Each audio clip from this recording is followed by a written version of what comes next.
بات کریں بھائی. السلام علیکم ورحمۃ اللہ. علیکم السلام ورحمۃ اللہ تعالی وبرکاتہ. کیسے ہیں بھائی؟ خیریت سے ہیں؟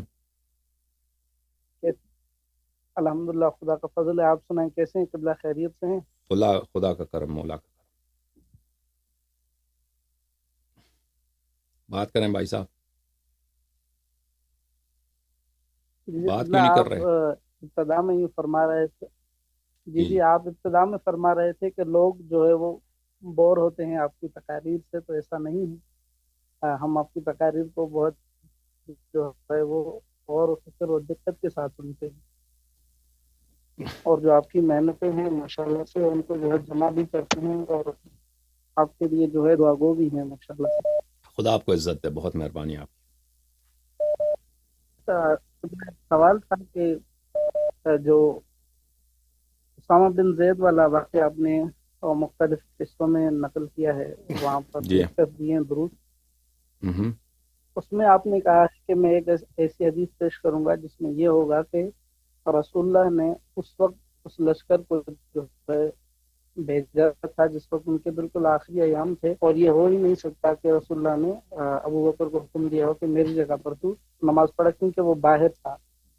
تو وہ روایت آپ نے یعنی نقل نہیں کی، اگرچہ اپنے کون سی طبقات روایت؟ الکبریٰ سے جو ہے وہ ہمیں پتہ نہیں چلا کون سی روایت.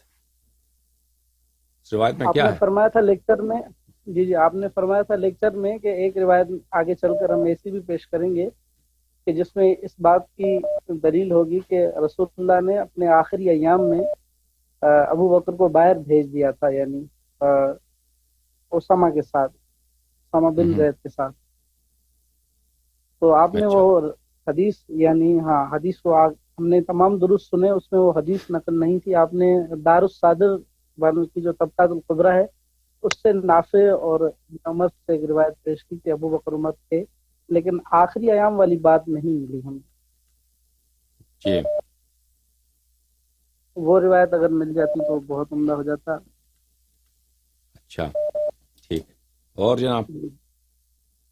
اور قبلہ اسی حدیث غدیر کے متعلق ایک جو یا رسول بلغ والی آیت ہے، اس میں علی بن عابس کوفی الاسدی ہیں، ان کی توثیق کی درکار تھی. اس پر جو ہے جرح کرتے ہیں کہ اس پر جرح ہے اور یہ روایت ثابت نہیں ہے. کیا کون سی حدیث؟ کون سی حدیث؟ جو تاریخ مدینہ میں ہے نا ابن اساکر میں، یا کیا اس میں؟ رسول بلغ سے، ہاں اس میں علی بن عابس کوفی ہیں اسدی، اس کے تو بارے میں کئی یہ طرق سے جرحات مروی ہیں نقل بھائی. کرتے ہیں. یا ایھا الرسول بلغ ما انزل الیک من ربک، یہ غدیر میں نازل ہوئی ہے. اس کے کئی چھ اسانید ہیں. اس کے 6 صحابہ سے مروی ہیں. یہ ہم بات کریں گے انشاءاللہ آگے جا کر. جزاک اللہ قبلہ. یعنی وہ کہہ رہے تھے کہ ایک بھی صحیح سند نہیں ہے. ہم دکھائیں گے علی اس بن کا عابس. صحت ہم ثابت کریں گے.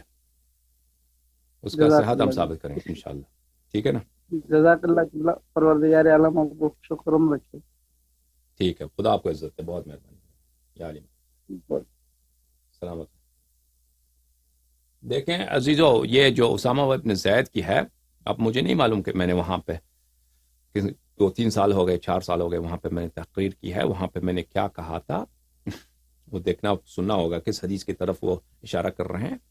لیکن یہ کہ ابو بکر اپنے آپ کو اسامہ کے نزدیک، اسامہ کون تھا؟ اسامہ 15 16 17 سال کا ایک نوجوان تھا، بالکل کالا ہونا کوئی عیب نہیں ہے. اس کا ناک جو بالکل چپٹا ہوا، ٹھیک ہے نا، کیونکہ وہ میمن کے بیٹے تھے اور میمن حبشی تھی. اور یہ جو بالکل رات کی طرح سیاہ تھا، کیونکہ عرب اس زمانے میں عرب جو تھے وہ بڑے نسل پرست، اب بھی بہت نسل پرست ہیں. اب آپ پاکستانی آپ جاتے ہیں سعودی عرب جاتے ہیں، آپ کے ساتھ کیا وہ کس طرح کا وہ آپ کے ساتھ معاملہ کرتے ہیں سعودی والے؟ پاکستانی، ہندوستانی، یہ افغانی کو یہ تو حیوان سے بھی کمتر سمجھتے ہیں. آپ کو تو پتہ ہے یہ کیونکہ نسل پرستی ہے. ٹھیک ہے مسلمان ہیں لیکن نسل پرست ہیں. یورپینز کی وہ بہت قدر کرتے ہیں. ٹھیک ہے کہ نہیں ہے؟ کالے کے کیا عزت ہے.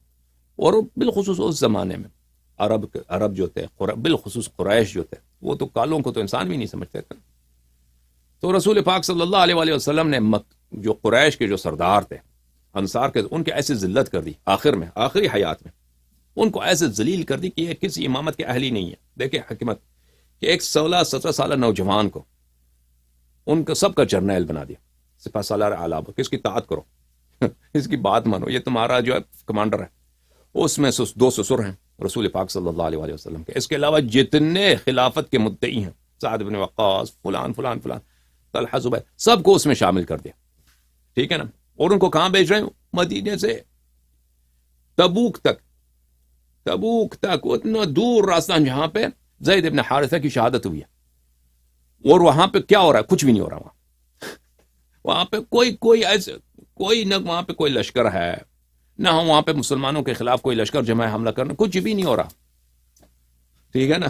بلا وجہ رسول پاک صلی اللہ علیہ وسلم کی اگر حکمت کو اگر کوئی دیکھیں تو فوراً پتہ چل جاتا ہے کہ رسول پاک صلی اللہ علیہ وسلم کے پاس ان کو ذلیل کرنے کے لیے اور اپنی امت کو بتانے کے لیے کہ امامت کے اہل نہیں ہیں، کہ میں میری ان کو خود پتا ہے کہ وفات ہونے والے ہیں، بیمار ہیں، وہ چل بھی نہیں سکتے. کہتے ہیں تم نکل جاؤ یہاں سے، جاؤ سب بھاگو، جاؤ روم کی طرف چلے جاؤ. نکال رہے ہیں ان کو. ٹھیک ہے نا. وجہ یہی ہے کہ یہ لوگ خلافت غصب کرنے والے لوگ ہیں. میرے مرنے کے وقت یہ مکہ مدینے میں نہ ہی ہوں، ان کے موجود ہی نہ ہوں، تاکہ یہ جب واپس 1 مہینے 2 مہینے 1 مہینے تو جانے کا ہے، 45 دن وہاں پہ 4-5 دن قیام کریں گے، اس کے بعد واپس آئیں گے، 3-4 مہینے تو اسی میں گزر جائیں گے. تو رسول پاک صلی اللہ علیہ وسلم کے وفات کی 3-4 مہینے بعد یہ ابو بکر، عمر، یہ سارا ثقیفہ والے واپس مدینہ پہنچیں گے. تو اس وقت تو ان کو کچھ بھی نہیں ملے گا نا. ٹھیک ہے. تو خلافت تو اپنے حقدار کو پہنچ چکا ہوگا. اس زمانے میں حکومت مستحکم ہوگی امیر المومنین علیہ السلام سے. اور یہ نہ بھی جائیں، اگر جو رسول پاک صلی اللہ علیہ وسلم کو پتہ ہے کہ یہ لوگ نہیں جائیں گے، ان کو نہ بھی جائیں، تو تاریخ میں یہ رہ جائے گی کہ رسول پاک صلی اللہ علیہ وسلم نے ان سب صحابہ کو ایک ایسے غلام زادہ جو زید بن حارثہ کا بیٹا ہے، اسامہ ابن زید، کالا بالکل جو یہ ان کو انسان بھی نہیں سمجھتے تھے، ان کے حکم کے ماتحت بنا دیا. اس کو افضل سمجھا، ان کو امارت کے لائق نہیں سمجھا. ٹھیک ہے نا. تو تاابد ان کی امامت و خلافت و امارت کا ابطال کر دی. اچھا، ابو بکر تا آخر اپنے آپ کو اسامہ کے نزدیک ذلیل سمجھتا تھا. اس کے دلائل بہت زیادہ ہیں. میں آپ کو ایک دلیل دکھاتا ہوں. یہ کتاب ہے میرے عزیزو، تاریخ الطبری المعروف بتاریخ الامم والملوک، الجزء الثالث، چھاپ ہے منشورات العالمی للمطبوعات، یہاں پہ صفحہ نمبر 88 میں. ثم خرج ابو بکر حتى اتاهم فاشخصهم وشيعهم وهو ماش واسامہ راکب. ٹھیک ہے نا. ابو بکر خلیفہ بن چکا ہے. اب جو ہے رسول پاک صلی اللہ علیہ وسلم کے وفات کے بعد اس لشکر کو بیچ رہا ہے ابو بکر. تو اب چلے جاؤ. کہاں چلے جاؤ؟ کہاں چلے جاؤ بھائی؟ وہاں پہ چلے جاؤ، مدینہ چلے جاؤ. اچھا، شام کی طرف چلے جاؤ، روم کی طرف چلے جاؤ. تو ابو بکر جو ہے کیا کر رہا تھا؟ ابو بکر پیدل جا رہا تھا، اسامہ راکب تھا. اسامہ گھوڑے پہ سوار، وہ ایک غلام کی طرح، نوکر کی طرح اس کے ساتھ چل رہا ہے. ٹھیک ہے نا. فقال له اسامہ یا خلیفۃ اللہ یا خلیفۃ رسول اللہ واللہ لترکبن او لانزلن. اس نے کہا آپ خلیفہ بن چکے ہیں، آپ تو خلیفہ رسول ہیں، آپ جو ہیں آپ گھوڑے پہ سوار ہو جائیے، میں پیدل چلتا ہوں. تو ابو بکر نے کہا لا تنزلن واللہ لا تنزل. کہا کہ واللہ لا تنزل واللہ لا ارکب. تجھے اللہ کی قسم ہے تو نیچے نہ اترے اور میں بھی سوار نہیں ہو جاؤں گا. اس کے بعد اس نے کہا کہ اس سے اجازت مانگی. رأیت ان تعیننی بعمر فافعل فأذن له. اس کے بعد عمر، ابو بکر نے اس سے التجا کیا کہ آپ مہربانی کیجئے، محبت کیجئے، ایک احسان کیجئے مجھ پر، عمر کو یہاں پہ رخصت دے دیں، تو عمر نہ جائے، عمر میرے ساتھ رہے. تو اسامہ نے عمر کو اجازت دی. ٹھیک ہے نا. تو یہ کیا وجہ ہے؟ تو ابو بکر اپنے آپ کو ذلیل سمجھتا تھا نا. اسامہ کے نزدیک اس کا امیر بن چکا تھا، آلریڈی اس کا امیر تھا. اگر یہ ابو بکر شروع سے اسامہ کے فوج میں شامل نہیں تھا تو وہ کبھی یہ نہیں کہ وہ اس کے ساتھ پیدل جانے کی ضرورت نہیں تھی، کیونکہ ابو بکر تو قریش میں سے ہے، وہ تو ایک غلام زادہ ہے. ابو بکر بوڑھا ہے، وہ نوجوان ہے. تو اس کو 7 گھوڑے میں چلنا چاہیے تھا، 7 سوار ہونا چاہیے تھا دوسرے گھوڑے پر، یا کم از کم اس کو گھوڑے سے اتارتا تھا، کس طرح بے عزتی نہ ہو، اور پھر اجازت نہ مانگتا کہ میں تو آپ میرے سردار تو نہیں ہے، میں خود اب خلیفہ ہوں، اب عمر نہیں جائے گا۔ یہ کتاب تاریخ طبری ہے، جلد دوم، اردو زبان میں ترجمہ ہو چکا ہے اس کا، یہی ترجمہ دیکھیے صفحہ نمبر 38 میں۔ انہوں نے اسے روانہ کیا اور خود پیادہ اس کی متابعت کی، ابو بکر نے پیادہ اس کی کیا کی؟ متابعت کی۔ اسامہ اونٹ پہ سوار تھے اور عبد الرحمن ابن عوف ابو بکر کے گھوڑے کو آگے سے لگام پکڑ کر لا رہے تھے۔ اسامہ نے کہا یا خلیفۃ الرسول، یا آپ بھی سوار ہو جائیں ورنہ میں اتر جاؤں گا۔ ابو بکر خود پیدل جا رہا تھا، اس کا گھوڑا جو ہے عبد الرحمن ابن عوف کے ہاتھ میں ہے، ورنہ میں اتر جاتا ہوں۔ ابو بکر نے کہا دونوں باتیں نہیں ہو سکتی، نہ تم اتر سکتے اور نہ میں سوار ہوں گا۔ چلتے چلتے جب وہ ٹھہرے، انہوں نے اسامہ سے کہا بہتر ہوتا کہ عمر کو تم میرے پاس چھوڑ جاتے۔ اسامہ نے کہا بہتر ہے ان کو لے جائیے، ٹھیک ہے نا۔